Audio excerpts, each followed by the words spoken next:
अच्छा एक बात बोलें, ये विस्मृति, समय की विस्मृति, दिन की विस्मृति, वर्ष की विस्मृति, ये भी प्रेम का स्वरूप है कि आपको ये भी पता ना चले कि कितना समय व्यतीत हो गया, कितने दिन व्यतीत हो गए।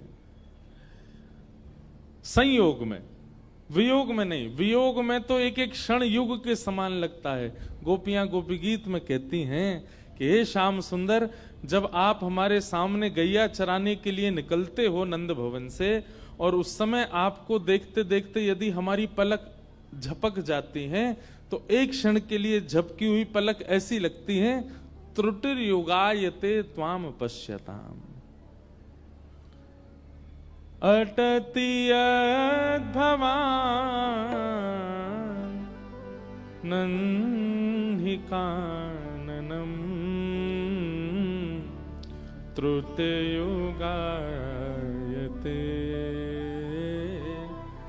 त्वाम पश्यताम। गोपियां कहती हैं, सोचो विरह का कैसा स्वरूप, जहां एक पल के लिए झपकी हुई पलक भी ऐसी लगती जैसे मानो 3 युग बीत गए हों। प्रेम ऐसा होता है। प्रेम में समय का पता नहीं चलता, प्रेम में स्थिति का पता नहीं चलता।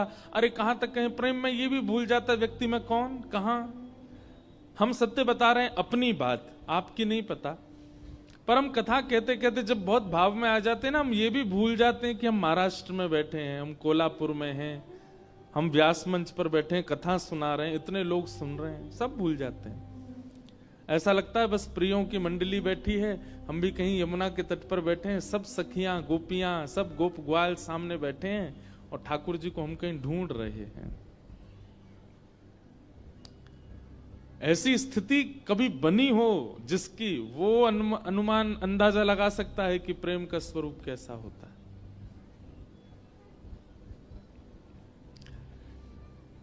संयोग में समय बहुत जल्दी निकल जाता है और वियोग में एक क्षण भी ऐसा लगता है कितना भारी है। तो हमें समय का पता नहीं रहता, हम कई बार पूछ के आना पड़ता है आज कौन से दिन है, चौथा दिन है, अच्छा तो भागवत में फिर चौथे दिन में तो नंदोत्सव होता है, तो नंदोत्सव की कथा कहनी है, भूल जाते हैं। तो कोल्हापुर में ये 4 दिवस का सत्संग आज अपने 3य दिवस में प्रवेश कर रहा है। कल कथा सुबह 8 बजे से है। 8 बजे आने का टाइम मेरा है, आपका नहीं। आपका तो पहले है।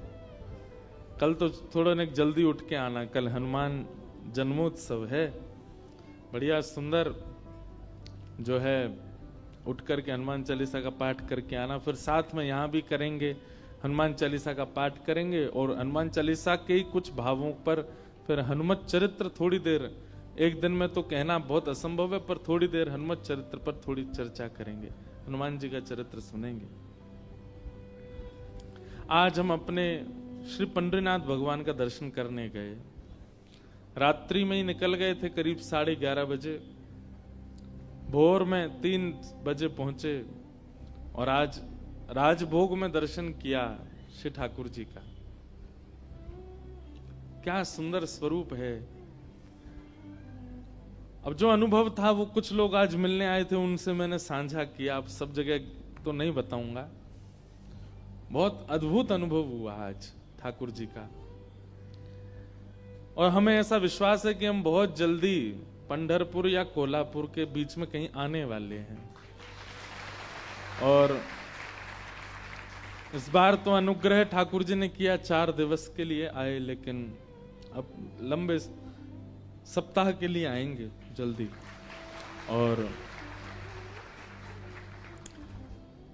समय व्यतीत करेंगे ठाकुर जी के चरणारविंदों में। थोड़ी देर कुछ कहेंगे, सुनेंगे, गाएंगे, आनंद करेंगे।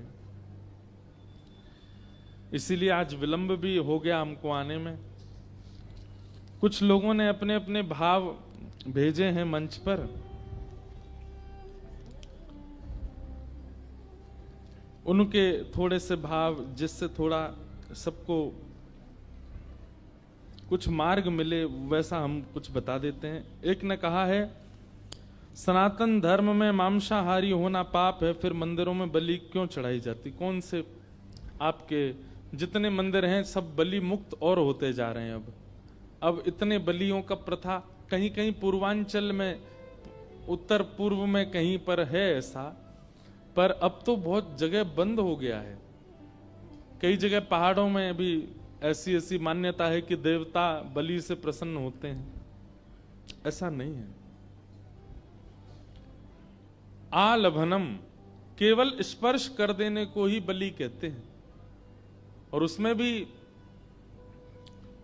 ठाकुर जी के सन्मुख किसी जीव की बलि चढ़ाने का प्रावधान नहीं है। हम मानव हैं, लेकिन हम लोग मानव कृत्य ना करके जब जीव कृत्य करने लग जाते हैं तो हमारे मन ही जीव बन जाता है। जैसे ध्यान से सुनिएगा,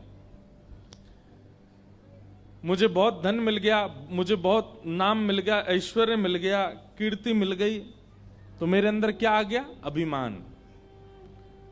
अभिमान आया तो मैं अब कैसे बात करता हूं? मेरी गाड़ी है, मैंने बनवाया घर अपना, बेटा मेरा है, ये पत्नी मेरी है, ये जो आप देख रहे हैं ये मैंने किया है। ये मैंपना बहुत ज्यादा आने लग गया अब मेरी बातों में। इसका मतलब क्या है? मेरा जो हृदय है वही अब जीव, अब वो कोई जानवर का रूप धारण कर चुका है। और विशेष रूप से मैं ज्यादातर रहता है। कौन? बकरा। वो मैं बोलता रहता पूरे दिन, उसके अंदर और कोई बात नहीं होती। मैं करते ही रहता है। अहंकार का स्वरूप है बकरा। उस जीव की बलि चढ़ाने का प्रावधान नहीं है। बोले तुम्हारा मन जो बकरा बन गया है उसको जाकर के ठाकुर जी के सामने बलि चढ़ाओ। दूसरी बात, बलि भी सबकी नहीं चढ़ती, किन्हीं की चढ़ती है। जिन जीवों की होती है, अब तो नहीं होती कहीं भी, सब जगह हमारे आदि आचार्यों ने भी मना किया है कि भैया उसका अर्थ आप गलत लगा रहे हो, जहां जहां ऐसा लिखा है। सब लोग इधर देखो, बहुत ध्यान से सुनो। भैंसा या भैंस, उसका गुण क्या होता है? वो जड़ होता है। उसकी बुद्धि कैसी होती है? जड़ बुद्धि होती है। अगर रोड पर भैंस चल रही हो, आप हॉर्न बजाते रहो, साइड नहीं देगी वो आपको। गैया चल रही हो तो गैया को हॉर्न भी नहीं देना पड़ता, वो गाड़ी की आवाज से अपने आप ही साइड हो जाती है, निकल जाओ। लेकिन भैंस कैसी होती है? अगर भैंस का पेट भर जाए, भैंसा अगर आलस में आ जाए, तो आप उसको खड़ा नहीं कर सकते, चाहे डंडा मार लो, चाहे आप उसको कितना भी उठा लो, वो पड़ा ही रहेगा। इतना आलसी होता है, जड़ बुद्धि होती है उसकी। आलस से कूट कूट के भरा होता है उसके अंदर, और जड़त्व होता है। विवेक नहीं होता भैंस में। विवेक जानते किसको कहते हैं? सही और गलत की पहचान। भैंस में नहीं होती। हम लोग जब जड़त्व में आ जाते हैं, हमारी बुद्धि जब विवेक शून्य हो जाती है, तो वो भैंसा का रूप धारण करती है। उसके लिए आज्ञा की गई, उसकी बलि चढ़ाओ, उसको जाकर के ठाकुर जी के सामने अर्पित करो। अब जो जीव हैं, उन सब के लिए ये प्रावधान बनाया गया है। और ये जीव कोई और अलग से जीव, अब अपना अहमत्व तो चढ़ाया नहीं ठाकुर जी के आगे, अपना अहंकार तो बलि किया नहीं ठाकुर जी के आगे। एक निर्दोष जीव को, बेचारे ने कुछ किया भी नहीं है, उसको ले जाकर के और पाप के भागी बन जाते हैं हम लोग। असली बलि तो तब मानिए कि आप ठाकुर जी के सामने जाकर के अपने अवगुणों की बलि चढ़ाओ, एक के बाद एक। ठाकुर जी से कह दो, नाथ आजकल मुझ में बहुत अहंकार आ गया है, ये मन बहुत अहंकारी हो गया है, मैं करता रहता है, मैं आपको इसके चरणों में अर्पित करता हूं, इसको सुधार दीजिए। हो गई मन की बलि। मेरी बुद्धि में बहुत जड़त्व आ गया, बहुत कंफ्यूजन में रहता हूं, मैं क्या करूं क्या ना करूं, ये असमंजस चलती रहती है। नाथ, मैं अपनी इस जड़ बुद्धि को आपके चरणों में अर्पित करता हूं। हो गई मस्तिष्क की बलि। किसी और के श्रेष्ठता पर ईर्ष्या आना, यह भी एक दोष है। ये मानवों में नहीं होते, ये सारे दोष होते हैं जानवरों में। और यही दोष जब हमें आ जाते हैं तो हम ही जानवर बन जाते हैं। उनकी बलि चढ़ाने का प्रावधान किया गया है। इसलिए इस बलि प्रथा को समझिए। और ये बलि प्रथा अब है नहीं, पहले बीच में लोगों में कहीं ना कहीं से आ गया था कि करना आवश्यक है, पर नहीं। कुपुत्रो जायेत क्वचिदपि कुमाता न भवति। पुत्र कुपुत्र हो सकता है, मां कभी कुमाता नहीं हो सकती। आपकी मां है, मेरी मां है, वो जगदम्बा, उस जीव की भी तो मां है जिसकी आप बलि चढ़ा रहे हो। क्यों चढ़ा रहे हो? नहीं चढ़ाना। फिर कल किसी ने धन्यवाद कहा है कि आपने मांस के लिए कहा महाराज जी, पर लोग बाग मानते नहीं है, अध-बध करके पाते हैं। पाएंगे तो पाने दो, हमने जो बताया वो सब होगा, निश्चित होगा। फिर किसी बहन का ऐसा भाव है कि पतिदेव बहुत त्रास करते हैं, पीड़ा देते हैं पत्नी को, और बाहर दिखावा करते हैं भक्ति का। बाहर तो ऐसा प्रदर्शन करते हैं सबके सामने कि वो परम भक्त हैं, पर घर आते हैं तो पत्नी को मारते भी हैं, पीटते भी हैं, डांटते भी हैं, और कई जगह और भी बहुत कुछ लिखा। मैं तो सुन के ही मेरा हृदय थोड़ा सा कांपता है ऐसे भावों को। ये दोष है, और ये दोष नहीं है, ये राक्षसत्व है।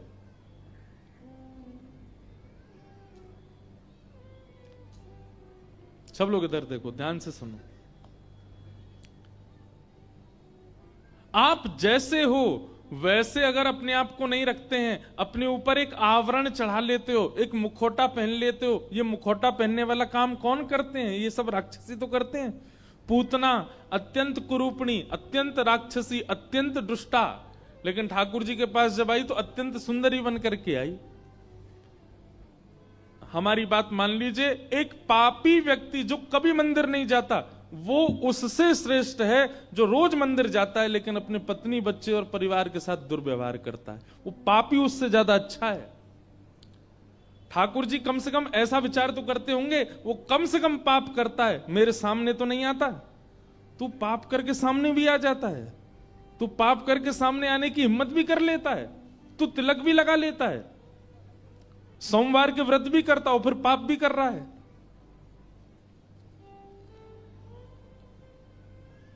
ऐसों से तो ठाकुर जी प्रतीक्षा करते हैं कि तेरे प्राण तो निकले एक बार, तू आ मेरे पास, फिर बताऊं तुझे।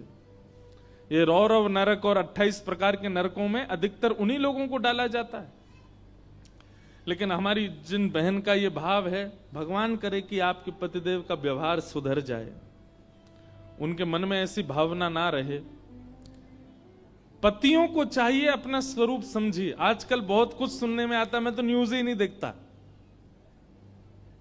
कहीं पर काट काट करके पति को उसमें डाल दिया डिब्बा में, कहीं पर पत्नी के साथ में कुछ गलत कर दिया, उसको सूटकेस में बंद कर दिया। क्या हो गया है हम लोगों को? पहले तो दूसरों के साथ में ऐसा करते थे, अब तो विवाह 7 फेरे करने वाले एक दूसरे के साथ ऐसा कर देते हैं। हम जैसों को तो ब्याह से डर और लग रहा है अब क्या करें। बात हंसने की तो वैसे हो गई है, लेकिन हमें विचार करना चाहिए कि हम लोग, ये पता है अधिकतर कैसे लोग करते हैं ऐसे काम? जिन्होंने कभी किसी गुरु का आश्रय नहीं लिया, जिन्होंने कभी सत्संग नहीं किया, जिन्होंने कभी ठाकुर जी के मूल रूप, मूल भक्ति को जीवन में आश्रय नहीं दिया। कोई व्यक्ति अगर जीवन में भक्ति को ला चुका होगा, कथाएं श्रवण कर चुका होगा, नेत्रों से अश्रु प्रवाह करके ठाकुर जी को एक बार याद कर चुका होगा, किसी न किसी रूप में उसके चित्त को विठ्ठल ने स्वीकार कर लिया होगा, वो कभी इस प्रकार की क्रिया में नहीं आ सकता। अरे भैया, हम तो तुकाराम जी का चरित्र सुनते हैं, जहां पर उनकी पत्नी तुकाराम जी से कहती है, जाओ ये इतने सारे गन्ने किसी ने दिए हैं, इनको बांट आओ, कुछ रुपया मिल जाएगा तो घर में अनाज बनेगा। तुकाराम जी लेकर के खूब सारे गन्ने निकल पड़े। रास्ते में बहुत सारे बच्चे मिल गए। तुकाराम जी बोले, वाह। अब उस समय टॉफी तो होती नहीं थी, कैंडी तो होती नहीं थी, चॉकलेट तो होती नहीं थी। बच्चों के लिए मिठाई के रूप में या तो गुड़ है या गन्ने हैं। गन्ना देख करके बच्चे उछलने लगे, गन्ना दे दो, गन्ना दे दो। तुकाराम जी बोले, अरे छोटे छोटे बच्चे, लो बेटा। एक एक सबको बांटते गए, सिर पर रख के ले गए थे। सब बच्चों में बांट दिए, एक बच्चा। लौट करके घर आए, पत्नी ने कहा, सारे बिक गए, बस एक ही बच्चा? बोले, नहीं देवी, बिके नहीं, बच्चे मिल गए, मैंने बांट दिए सब में, अब ये एक ही बच्चा है। और मैं तो बड़ी चिंता में हूं क्योंकि घर में खाने वाले हम 2, गन्ना बचा 1। पत्नी को आया गुस्सा, बच्चों में बांट दिए सारे। बोले हाँ। लेकर के गन्ना महाराज घुमा के उनकी पीठ पे मारा। तुकाराम जी महाराज ने जैसे ही देखा तो गन्ने 2 हो गए, बीच से टूट गया। तुकाराम जी बोले वाह वाह वाह वाह देवी, तुम तो बड़ी बुद्धिमान हो हैं। मैं तो इतनी चिंता में था कि अकेला गन्ना हम दोनों कैसे खाएं, कहीं हमें लड़ाई नहीं हो जाए। तुमने बहुत बढ़िया किया, 2 टुकड़े, ये लो, 1 तुम्हारा 1 मेरा। पत्नी बोली भाग जाओ यहां से। वो पत्नी के क्रोध को भी कैसी सहजता में स्वीकार कर लेते हैं। हम तो ऐसे तुकाराम जी का चरित्र सुनने वाले, हम तो कबीरदास का चरित्र, श्री कबीरदास जी की पत्नी कैसी थी पता? तुकाराम जी की जैसी पत्नी, बिल्कुल इसकी उल्टी कबीरदास जी की पत्नी। मतलब वो इतनी आज्ञा मानती थी, इतनी आज्ञा मानती थी कि कबीरदास जी अगर यूं कह दें कि अभी दिन हो रहा है तो रात्रि में वो चंद्रमा को दिन ही मान लेती थी। ऐसी आज्ञाकारी पत्नी कबीरदास जी की। कबीरदास जी महाराज दिन की दोपहरी में धूप निकली हुई है और अपनी पत्नी से कहते हैं सुनो, दिया जला के लाना, थोड़ा सुई में धागा डालना है।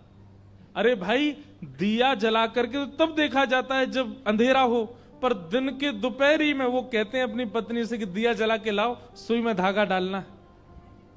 और उनकी पत्नी विचार नहीं करती, तुरंत ले आती है। ऐसी अनुकूल पत्नी मिली किनको? कबीरदास जी को। और बिल्कुल प्रतिकूल पत्नी मिली किनको? तुकाराम जी को।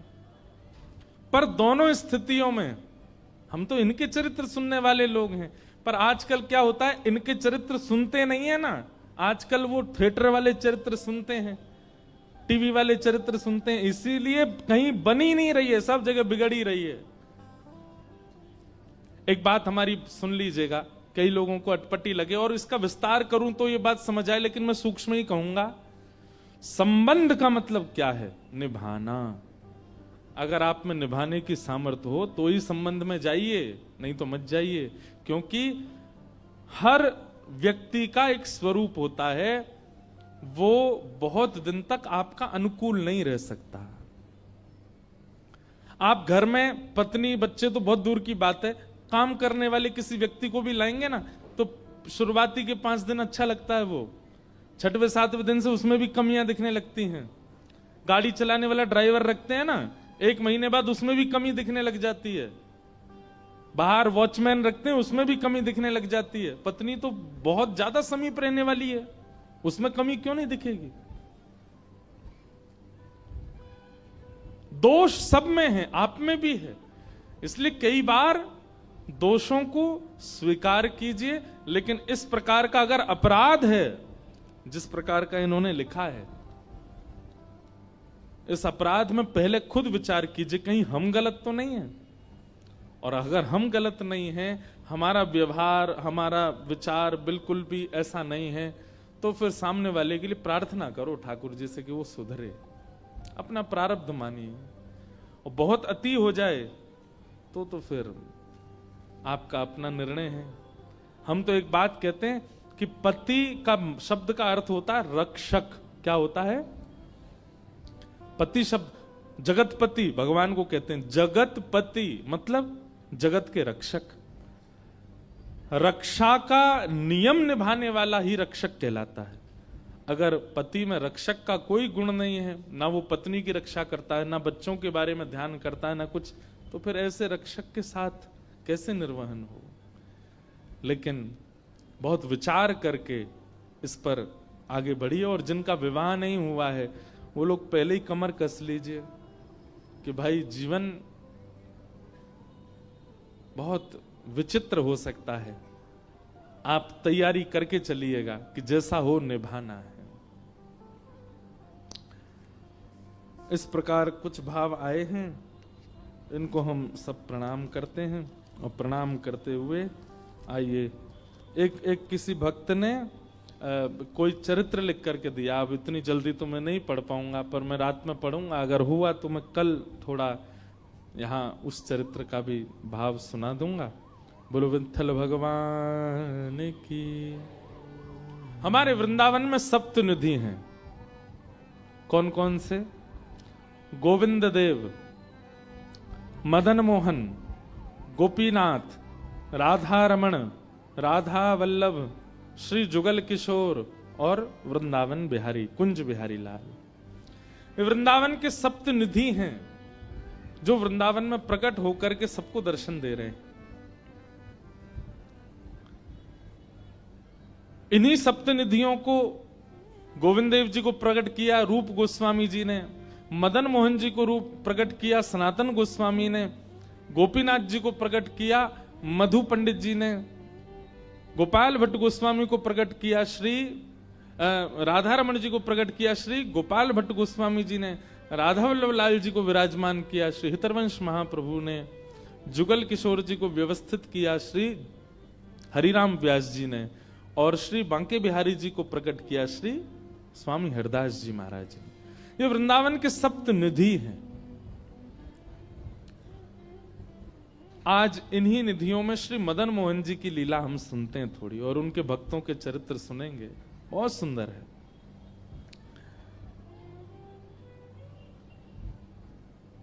रूप सनातन दो भाई थे, और ये दोनों श्रीमद चैतन्य महाप्रभु के कृपा पात्र, और महाप्रभु जी की आज्ञा से आप दोनों वृंदावन आए। बहुत ध्यानपूर्वक सुनिए सब लोग। आगामी 16 तारीख को वृंदावन रसामृत पद, जो प्यारो वृंदावन पद है, वो आने वाला है सबके बीच में। उसमें भी इसका इन सब सातों आचार्यों के छोटे छोटे चरित्र दिखाएं। अब इतनी जल्दी इतने छोटे में कैसे इतना व्यवस्थित तो नहीं दिखा पाए, पर थोड़ा थोड़ा सबका दिखाया, आप सब देखना। तो उन्हीं में से हम मदन मोहन जी की लीला थोड़ी सी सुनेंगे। तो रूप गोस्वामी वृंदावन आए। अब लीला तो बहुत बड़ी है कि इन पर महाप्रभु जी ने कैसे कृपा की, और कृपा करके इनको कैसे भक्ति भाव में व्यवस्थित किया और इनको वृंदावन भेजा। एक बात याद रखिएगा, सोई सुहागन प्रिय जाहि रीछ है। आप श्रद्धावान बने हो, इसका मतलब आपकी भक्ति है। आप विश्वासवान बने हो ठाकुर जी के प्रति, इसका मतलब आपकी भक्ति है। लेकिन आपके चित्त में ठाकुर जी के प्रति प्रेम निष्ठा भरी है, इसका मतलब आपका कोई बल नहीं है। ठाकुर जी चाह रहे हैं आपसे, इसीलिए आप प्रेम कर रहे हो उनसे। प्रेम के अलावा ठाकुर जी के सन्मुख आप जो भी प्रस्तुत कर रहे हो वो आप कर रहे हो, पर ठाकुर जी से जो आपका प्रेम हो रहा है ना, वो ठाकुर जी की इच्छा से हो रहा है, उसमें आपका कोई हाथ नहीं है। ठाकुर जी से प्रेम ठाकुर जी की कृपा से होता है, बाकी सब आपकी इच्छा से होता है। तो रूप गोस्वामी वृंदावन में रहते थे। एक दिन इनको अनुभव हुआ कि एक नन्हा सा बालक, अच्छा ये रोज अपने भजन करते थे और भजन में व्याकुल होते थे, हे नाथ कब मिलोगे, मुझे पता है आप इसी ब्रज वृंदावन में हो, आप इसी यमुना के तट पर हो, मुझे कब मिलोगे। रोज व्याकुल भाव से पुकारते थे। एक दिन श्री रूप गोस्वामी बैठे थे अपने यमुना तट पर, और तभी उनको नन्हा सा एक बालक अपनी ओर बुलाता हुआ दिखा। थोड़ी देर में वो बालक अंतर ध्यान हो गया। रूप गोस्वामी जब पीछे दौड़े तो देखा कि आगे एक टीला था, एक मिट्टी का टीला, और उसके ऊपर गैया खड़ी है और अपने चारों थनों से दूध प्रवाहित कर रही है। बिना किसी के हाथ लगाए दूध निकल रहा था थनों से। जाकर के जब उस टीले को हटा करके देखा तो वहां से वृंदावन के प्रथम निधि श्री गोविंद देव जी प्रकट हो गए। वो गाय उनका अभिषेक कर रहे थे, और इस प्रकार वृंदावन के प्रथम निधि श्री गोविंद देव जी वृंदावन पधारे। रूप गोस्वामी को श्री गोविंद देव जी प्रकट प्राप्त हुए, और इस भाव को सुनकर के आचार्य जन प्रसन्न तो बहुत हुए, लेकिन रूप गोस्वामी के भैया सनातन गोस्वामी बड़े चिंतित हो गए। ठाकुर जी, मेरी भक्ति में कोई कमी रह गई, मेरे भाव में, मेरे प्रेम में कोई कमी रह गई, आप मेरे पास नहीं आए अभी तक। और आप मनी मन सोचते जैसे रूप को मिले हो वैसे सनातन को कब मिलोगे। सनातन गोस्वामी मथुरा में यमुना जी के तट पर रहते थे और भजन करते थे। बहुत सुंदर कथा है, ध्यान से सुनिएगा। बिहरत निस दिन कुंज गलिन में, ब्रजजन मन सुख धाम, मदन मोहन को रूप निरख, सनातन बलि बलि जाए। तो सनातन गोस्वामी मथुरा में निवास करते थे और आपका नियम था कि आप 24 घंटा में से 20 घंटा भजन करते थे, 20 घंटा माला करते थे, और बचे हुए 4 घंटे में सोना, स्नान करना, भोजन करना और भी जो काम होते हैं उसके लिए केवल 4 घंटे का समय रखते थे। बाकी 20 घंटे ठाकुर जी को देते थे। इसी में 4 घंटे में ही सो लेते थे, इसी में स्नान कर लेते थे, इसी में तिलक स्वरूप कर लेते थे, इसी में भ्रमण कर आते थे, इसी में परिक्रमा कर आते थे। इससे अधिक समय संसार के लिए नहीं। कई लोग कहते हैं कि महाराज एक बात बताइए, संत महापुरुषों को देख करके इतना आकर्षण क्यों होता है, उनको देख करके इतना उनसे प्रेम जैसा क्यों होता है? हम में और संतों में अंतर क्या है? हम 24 घंटे दुनिया के लिए रखते हैं, उसमें से थोड़ी देर ठाकुर जी को देते हैं, और वे 24 घंटे ठाकुर जी के लिए रखते हैं, उसमें से थोड़ी देर संसार को देते हैं। इसलिए वो प्रिय लगते हैं, इसलिए वो अच्छे लगते हैं, इसलिए आनंददायी लगते हैं। हम पर इतनी कृपा है ठाकुर जी की, भगवान करे कोई की नजर नहीं लगे। 365 दिन में से 300 दिन तो पक्के हैं कि ठाकुर जी की चर्चा में ही जाएंगे। 65 दिन हो सकता है संसार के व्यवहार में निकल जाएं। मैं तो गिनती नहीं करता कभी कि कितने दिन कथा हमने की एक साल में, क्यों कहीं अभिमान नहीं हो जाए कि भाई इतने दिन निकाल दिए ठाकुर जी की सेवा में। बल्कि इसका सौभाग्य मानते हैं कि ठाकुर जी ने कम से कम साल के इतने दिन हमको कह रखा है, तो मेरी कथा ही करनी और कुछ ना करना। भक्ति बंधुओं, एक समय पर आकर के ऐसी हो जाए कि आपको समाज संसार के लिए समय निकालना पड़े। अभी आप ठाकुर जी के लिए समय निकालते हो। लोगों से पूछो पंढरपुर गए? निकालेंगे इस समय। कथा हो रही है कोल्हापुर में, गए? थोड़ी सी बाहर हो रही है ना, जाएंगे, एक दिन तो जाएंगे, समय निकालेंगे। आप ठाकुर जी के लिए समय निकालते हो, बल्कि होना यह चाहिए पूरा दिन ठाकुर जी को दो, संसार के लिए समय निकालो। मैं ऐसे ऐसे परिवारों को जानता हूं जिनके पास कोई बहाना नहीं होता ठाकुर जी की भक्ति के लिए। एक परिवार में मेरी कथा हुई, वहां परिवार में 8 सदस्य, सबसे छोटे सदस्य की आयु 6 वर्ष की और सबसे बड़े सदस्य की आयु 80 वर्ष की। 8 के 8 सदस्य 4 बजे उठ जाते हैं और 4 बजे उठ करके स्नान ध्यान करके अपने ठाकुर की सेवा में लग जाते हैं। मंगला हो जाती है 4 बजे के बाद, श्रृंगार हो जाता है, राजभोग हो जाता है, उत्थापन हो जाता है, संध्या हो जाती है और रात्रि की सेवा 8:30 बजे पूरी हो जाती है ठाकुर जी की। मतलब 4 बजे से सेवा शुरू होती है, 8:30 बजे दिन के 4-4.5 घंटे में पूरी सेवा कर देते हैं। इसी में मंगला भी कर देते हैं, इसी में श्रृंगार भी कर देते हैं, इसी में राजभोग भी कर देते हैं, इसी में उत्थापन और इसी में शयन। 8:30 बजे तो ठाकुर जी को शयन करा के सब अपने स्कूल गए, ऑफिस गए, कॉलेज गए, दफ्तर गए, निकल गए। शाम को 6 बजे लौट करके सब आ जाते हैं और आकर के 8-9 बजे तक फिर सो जाते हैं। 3:30-4 बजे फिर उठ करके सेवा। मुझे कुछ दिन पहले मिले, मैंने कहा आज भी? बोले अब तो महाराज जी 2 सदस्य और बढ़ गए हैं, 2 बालकों के ब्याह हो गए, वो भी इतने बजे ही उठते हैं, पूरी सेवा होती है। 4.5 घंटे में ठाकुर जी की पूरे दिन की सेवा कर देते हैं, क्योंकि कार्य की व्यस्तता है। ये भी अच्छा है, कम से कम आप छोड़ तो नहीं रहे, सेवा पूरी कर रहे हैं। बहाना नहीं, बहाना संसार के लिए होना चाहिए, ठाकुर जी के लिए नहीं। अधिकतर लोगों को सुना गया होगा, सुनते हुए आपने देखा होगा कि भाई वृंदावन क्यों नहीं जा रहे? बन ही नहीं रहा, कोई योगी नहीं बनना, समय ही नहीं मिल रहा मुझे जाने का। कभी आपने किसी को ऐसे कहता हुआ सुना, भाई तुम शादी में नहीं आए? क्या करें, ठाकुर जी से समय नहीं मिलता हमको, क्या करें, ठाकुर जी की भक्ति से हमको बिल्कुल समय नहीं होता। हाँ, मैं तो कह देता हूं, महाराज जी आप हमारे यहां ब्याह में नहीं आए, क्या बताएं, कथाओं से समय ही नहीं है।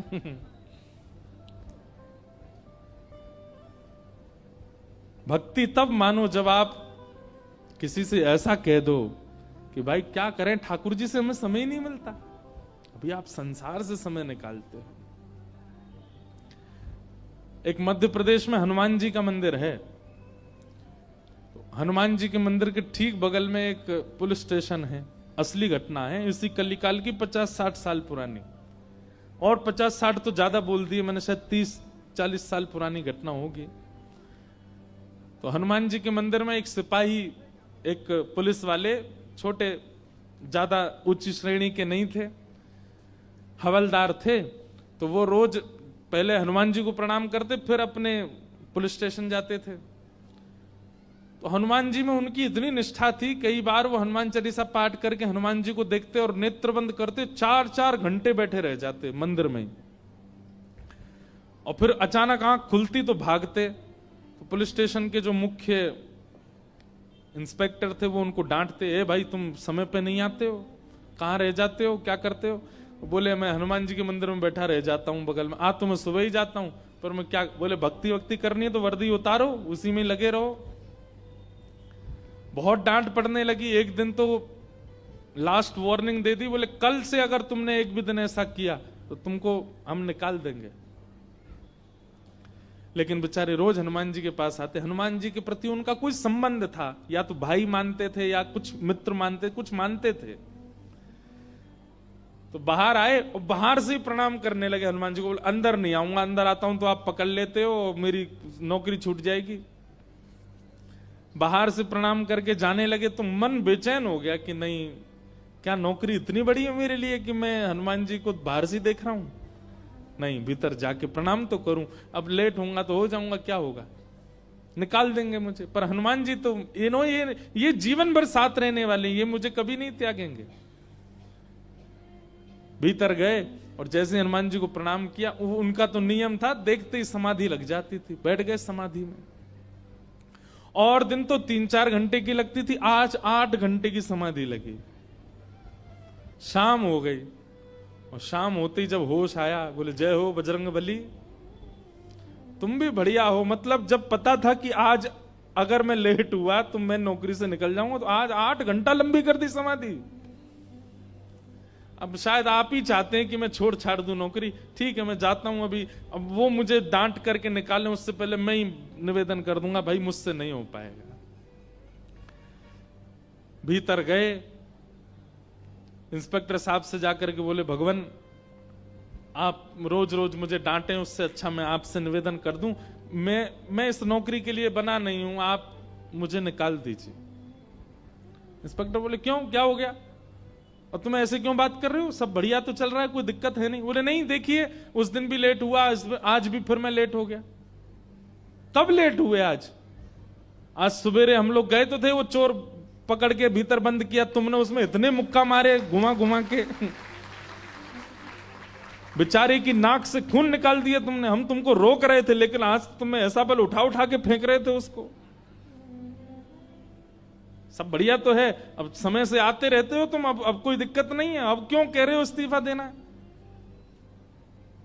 बोले मैं कहां गया आपके साथ, मैं तो आज अभी आया हूं पुलिस स्टेशन। तो बाकी सब अरे देखो ये क्या, ये पागल हो गया, भांग वांग खा के आया है। अरे भाई हम सब आज सवेरे हमको फोन आया, हम लोग कहीं गए थे पकड़ने, एक चोर को पकड़ के लाए, तुमने उसमें बड़ी पिटाई लगाई, हम सब साक्षी हैं।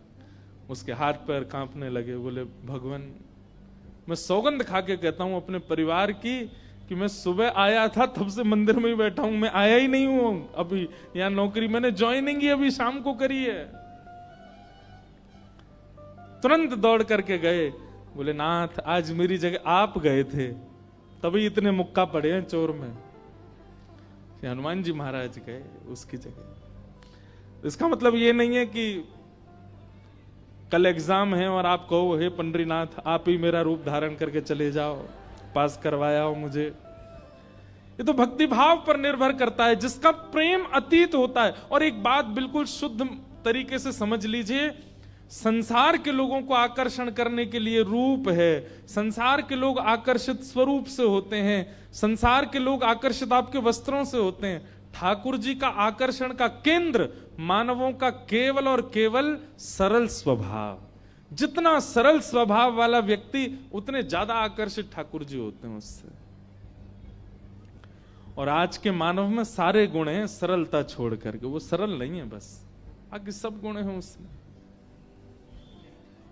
तो सनातन गोस्वामी का नियम था कि वे 24 में से 20 घंटा भजन करते थे और 4 घंटे में शयन करना, स्नान करना, भोजन बनाना और भिक्षा लेकर के आना, ये सब 4 घंटे में ही करते थे। अगर कभी कभी 4 घंटे में विलंब होता था और भिक्षा नहीं कर पाते थे तो भूखे ही भजन में चले जाते थे अगले 20 घंटे के लिए। ऐसा कठोर नियम। आप ब्रजवासियों के यहां से भिक्षा लेते थे और आपका नियम था पक्की हुई भिक्षा नहीं लेते थे। 2 प्रकार की भिक्षा होती है, एक तो होती है भिक्षा और दूसरी होती है मधुकरी। ध्यान से सुनिएगा।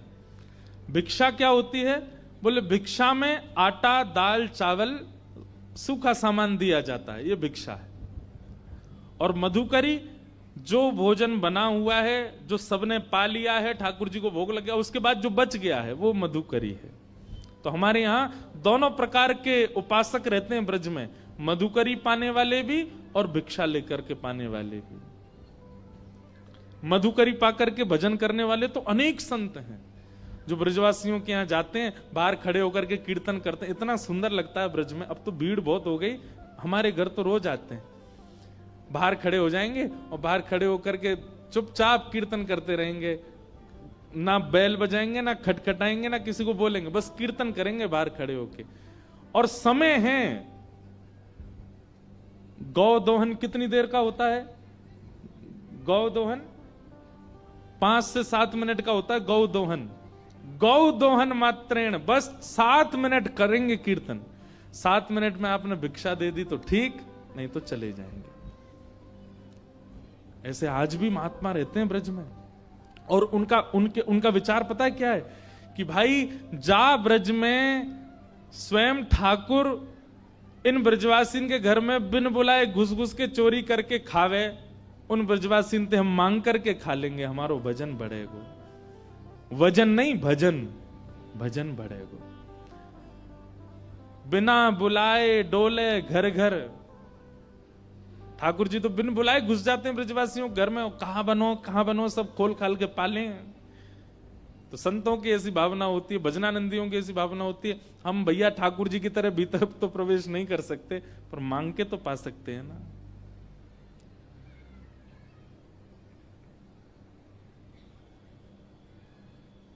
ब्रजवासिन की मधुकर पाऊं, ब्रजवासिन की मधुकर पाऊं। हाँ, ब्रजवासिन के मधुकर पाऊं, ब्रजवासिन की मधुकर पाऊं। प्यारे राधा रमण संग नैन लगाऊं, प्यारे राधा रमण संग नैन लगाऊं। राधिका रानी जी, वृषभानु दुलारी जी, राधिका रानी जी, वृषभानु दुलारी जी। सुन लो अर्ज हमारी हमारी, रहूं ब्रज रज को पास, रहूं ब्रज रज को पास, रहूं ब्रज रज को पास, गाओ भाव से। ओ राधिका रानी जी, वृषभानु दुलारी जी, राधिका रानी जी, वृषभानु दुलारी जी। हो सुन लो अरज हमारी हमारी,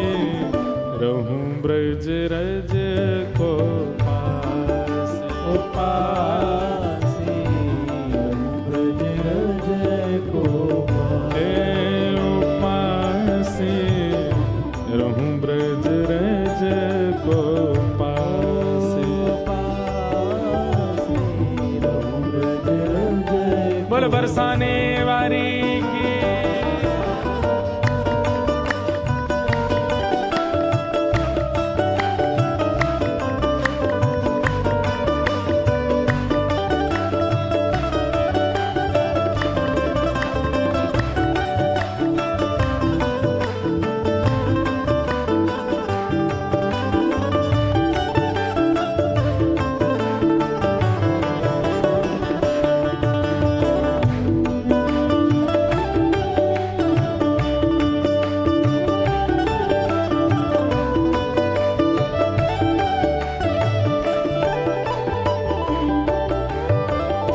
मंगला उठ यमुना जी जाऊं, मंगला उठ यमुना जी जाऊं, हाँ मंगला उठ यमुना जी जाऊं, मंगला उठ यमुना जी जाऊं। प्यारे राधा वल्लभ की झांकी प्यारे राधा वल्लभ की झांकी ओ प्यारे राधा वल्लभ की झांकी पाऊं, प्यारे राधा वल्लभ की झांकी पाऊं।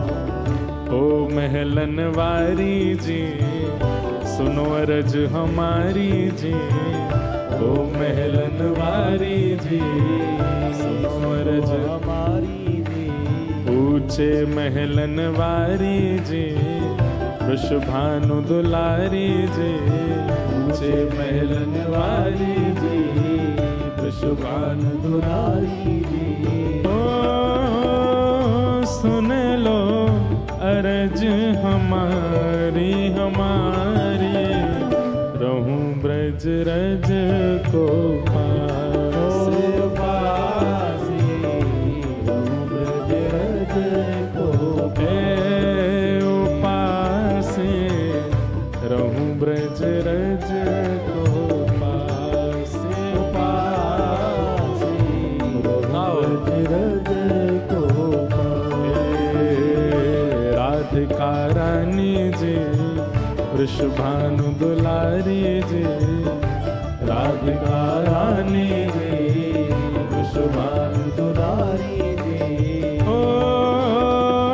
सुन लो अरज हमारी हमारी, रहूं ब्रज रज को पासे पासे, रहूं ब्रज रज को पासे, रहूं ब्रज रज को पासे, रहूं ब्रज रज को पासे। ये तीन भाव इसमें बताए हैं कि ब्रजवासियों, ब्रज में कोई जाए तो उसको कैसे रहना चाहिए। सबसे पहला, ब्रज में बाहर से जाने वालों को सूर्य उदय के बाद नहीं उठना है, पहले ही उठ जाओ। मंगला उठ यमुना जी जाऊं, और श्री यमुना जी का दर्शन करके फिर सीधे श्री राधा वल्लभ की झांकी पाऊं, प्यारे राधा वल्लभ लाल का मंगला दर्शन करो। फिर उसके बाद मंगला में राधा वल्लभ जी दर्शन हो गए, उसके बाद वृंदावन परिक्रमा वगैरह कर लो। फिर उसके बाद भूख लगेगी तो क्या करें, ब्रजवासिन की मधुकरी पाऊं, ब्रजवासियों की आंखें मधुकरी पाओ। और मधुकरी पाके फिर राजभोग दर्शन कहां करो, राधा रमण संग नैन मिला। और फिर दोपहर में सारे मंदिर बंद हो जाते हैं हमारे ब्रज में, फिर क्या करो, तो तीसरी पंक्ति में कहते हैं, रसिक जनन की सेवा पाऊं, प्यारे कुंज बिहारी के दर्शन पाऊं। शाम को जब तक मंदिर नहीं खुलते हैं, रसिक जनों की, ब्रजवासियों की सेवा करो, और सबकी सेवा करके कुंज बिहारी लाल के दर्शन करो, बिहारी जी के दर्शन को आनंद लो। जय हो महाराज जी, पधारो विराज। हमारे वसन शाह दरबार, वहाँ के हमारे पूज्य साईं पधारे हैं, आपको बारंबार प्रणाम है, बारंबार वंदन है। श्यामा प्यार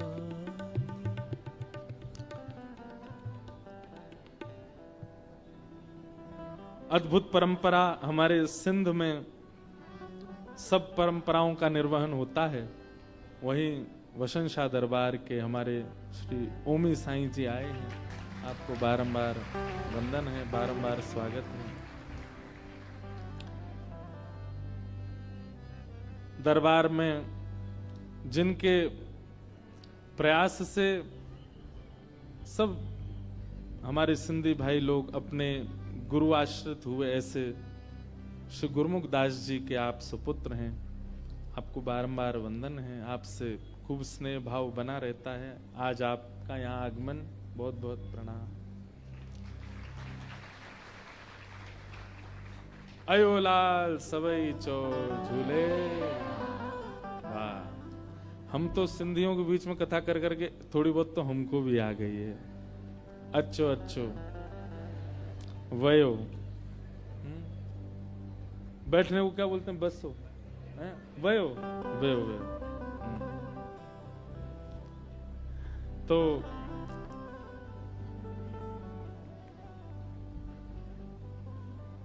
आप रोज भिक्षा लेने के लिए जाते थे। एक दिन आप भिक्षा लेने के लिए गए तो एक ब्रजवासी मैया थी, उनके घर में श्री मदन मोहन जी की सेवा विराजमान थी।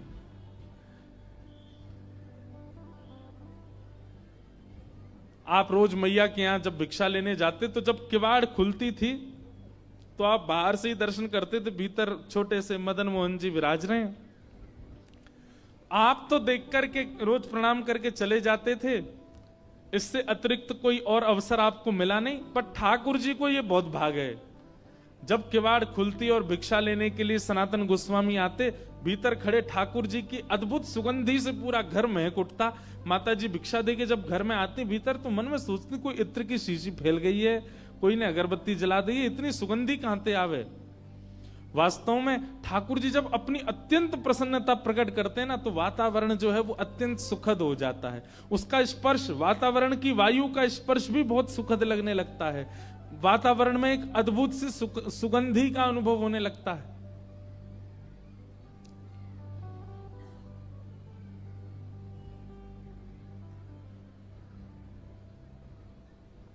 तो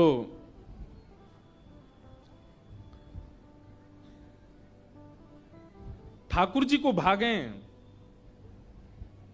सनातन गोस्वामी, हमको भाते हैं ठाकुर जी, पर ठाकुर जी को भागे सनातन गोस्वामी।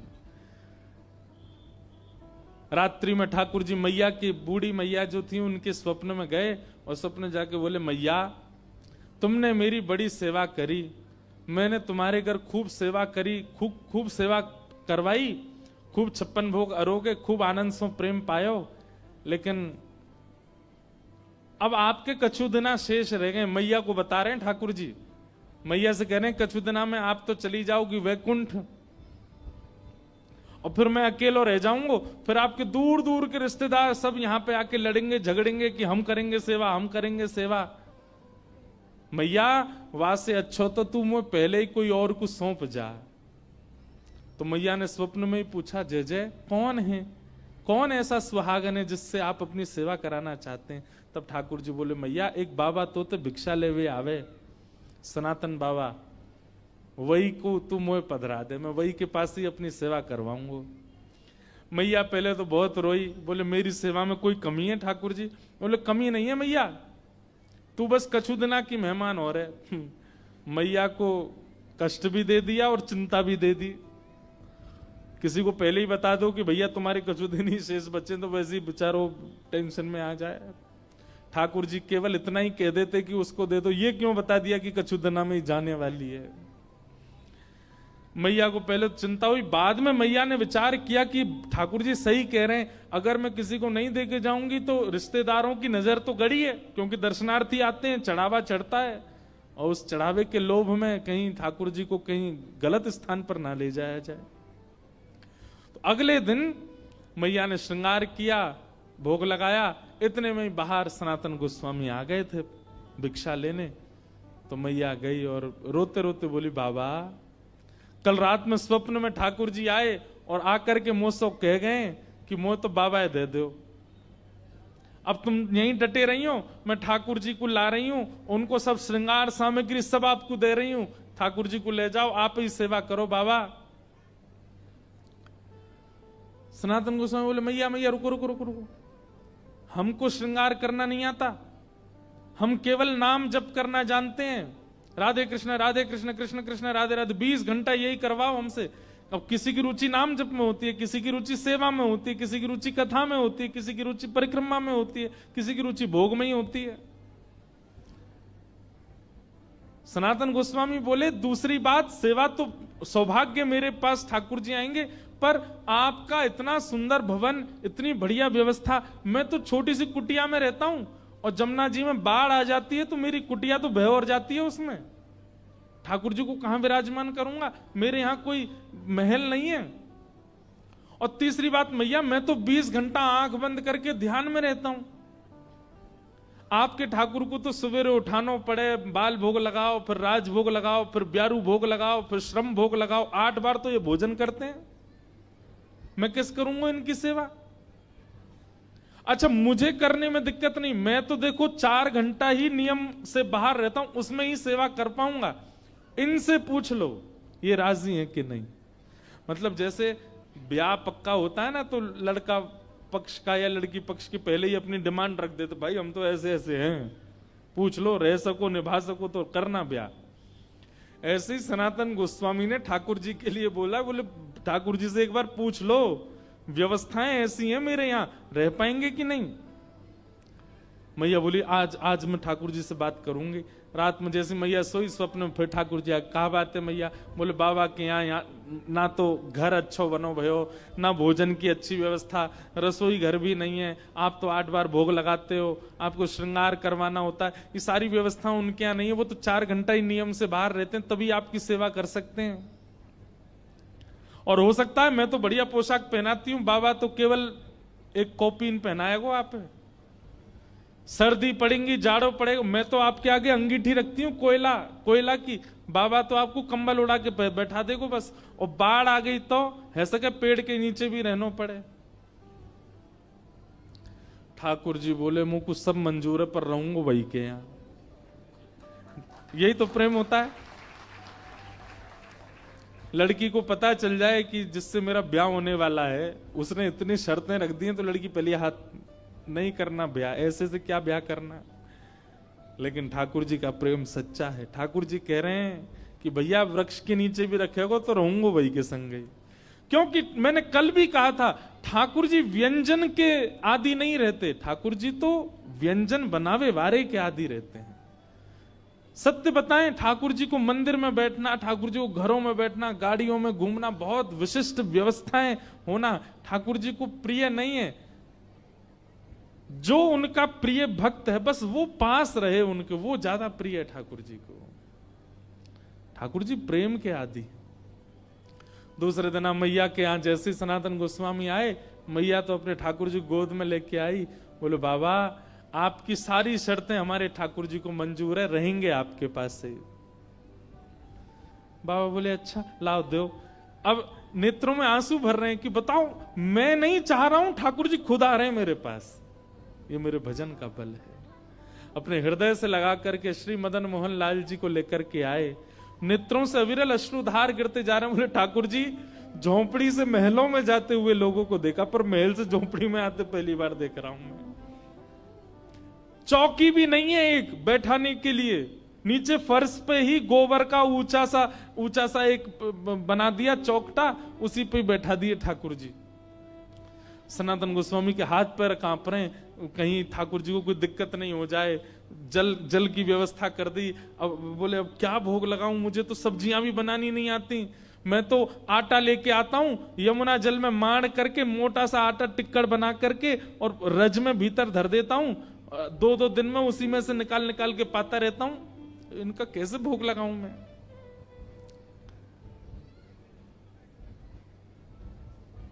सनातन गोस्वामी जाते और जाकर के आटा लेके आते, आटे में यमुना जल डाल के, ना नमक डालते ना कुछ, उसको मार के खूब मोटा टिक्कर बनाते, उसको बढ़िया कंडों में उपलों में सेक करके टिक्कर बन जाता, वही ठाकुर जी के आगे धर देते। जय जय जय ही पाऊं मैं तो। कहां 5 प्रकार की सब्जी, 3 प्रकार के मिष्ठान, 2 प्रकार की नमकीन और 2-2 प्रकार की रोटी पाने वाले ठाकुर जी अचानक से टिक्कर पे आ गए। 4 दिन तक ठाकुर जी का टिक्करों का ही भोग लगा, और उसमें भी सनातन गोस्वामी ठाकुर जी को उठाते, भोग लगाते, फिर सुला देते, और फिर अगलो भोग 24 घंटा बाद लगेगा। 4 दिन बाद ठाकुर जी सनातन गोस्वामी के ध्यान में आए, नेत्र बंद करके जप कर रहे थे। जैसे ही ठाकुर जी आए, सनातन जय जय, आपकी सेवा बढ़िया चल रही है, कोई दिक्कत तो नहीं है, आप सुखी हो, आप आनंद में हो? ठाकुर जी बोले हाँ है तो सब बढ़िया, कोई आनंद, कोई दुखी नहीं है। जय जय, आपकी आवाज ऐसी काहे को लग रही है, बहुत दबी दबी सी? बोले वो कहा है 4 दिन से रूखे टिक्कर पा रहे हैं ना, गले में इर्ज गए हैं हमारे। इर्ज ना समझते, गले में अटक गए हैं। अरे जय जय, मैं कहा आज्ञा करो, और नेक नेक नेक वहां में जो है का नमक डाल दे करो, आटे में नमक डाल के फिर जल से मार दिया करो, थोड़ा तो नेक स्वाद आ जाएगा उसमें। सनातन गोस्वामी बोले पिछले 40 साल से तो मैं केवल आटा ही पा रहा हूं, मैं नमक कभी डाला नहीं, पर आपकी आज्ञा, कल से नमक लाऊंगा। भिक्षा लेने गए, आटा लिया, तो आटा दे करके बेचारी मैया तो चली गई भीतर। सनातन गोस्वामी सुनो, थोड़ा नमक और दे दो। मैया बोली आ गया चटोरा घर पे, अभी तो नमक की क्या चले, अभी देखना क्या क्या आएगा तुम्हारे यहाँ।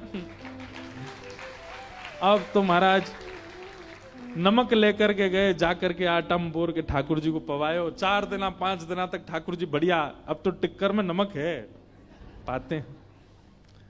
4-5 दिन बाद ठाकुर जी फिरते ध्यान में आ गए और खांसते भय आए। सनातन गोस्वामी बोले जय जय, जाड़ो लग गो आपको, ठंड लग गई है?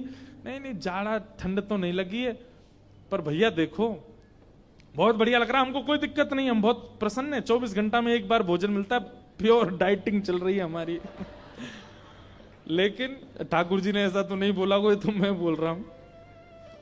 लेकिन भाई आटा जो है ना, ये पेट में जाता है, जगह जगह चिपक जाता है, इसलिए उसमें घी लगाया जाता है ताकि सब जगह से बढ़िया प्रेम से निकल जाए। नेक घी लगा दे करो वहां में रोटी में। ठाकुर जी मेरे पास घी कहां से आया, लेकिन मैं कोई नहीं, भिक्षा में लेके आऊंगा। भिक्षा लेने गए, आटा लेके आए, नमक लेके आए, मैया से मैया नेक्स्ट से तो घी दे दो। घी का एक सुंदर डिब्बा दे दिया। आप तो महाराज टिक्कर बनते हैं, उसमें घी और लगता है। अच्छा, सनातन गोस्वामी तो पिछले 40 साल से साधारण पाते थे, लेकिन अब वे भी पाते हैं तो उनको कहते हैं भाई स्वाद तो है, आनंद तो आ रहा है। और फिर चिंता होती है कि कहीं ऐसा नहीं हो मेरी जीभ चटोरी हो जाए इनके चक्कर में। अब तो घी लगा के पान लगे। 5-6 दिन की सेवा हुई, ठाकुर जी फिर आ गए और ध्यान में आकर के सनातन गोस्वामी जय जय, सब आनंद, कोई दिक्कत तो नहीं, सब बहुत बढ़िया है।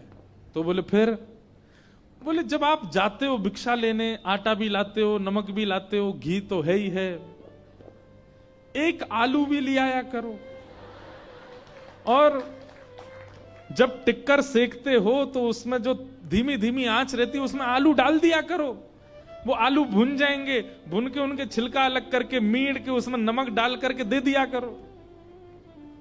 सनातन गोस्वामी बोले फिर 6 दिन बाद कहोगे नींबू भी ले आओ, फिर कहोगे चीनी भी ले आओ, फिर कहोगे मालपुआ बनाओ, अब कहोगे फिर रसगुल्ला बनाओ। ठाकुर जी आप चलो, आपको वापस मैं ही छोड़ के आऊं महलों में। और महाराज जैसे ही ठाकुर जी गोद में उठाए वापस ले जाने के लिए, प्रत्यक्ष श्याम सुंदर प्रकट हो गए और लिपट गए, और मदन मोहन जी प्रकट होकर के बोले मैं रूखी रोटी में ही राजी हूं, रहूंगा तुम्हारे पास से, जाऊंगा नहीं यहाँ से, यहीं रहूंगा। आहा, बिहरत निस दिन कुंज गलिन में, ब्रज जन मन सुख धाम, मदन मोहन को रूप निरख सनातन बलि बलि जाए। ऐसे हमारे श्री मदन मोहन लाल, बोलो मदन मोहन लाल की। तो वृंदावन सप्त निधियों के दूसरे ठाकुर जी श्री मदन मोहन लाल जी ऐसे सनातन गोस्वामी के पास आए।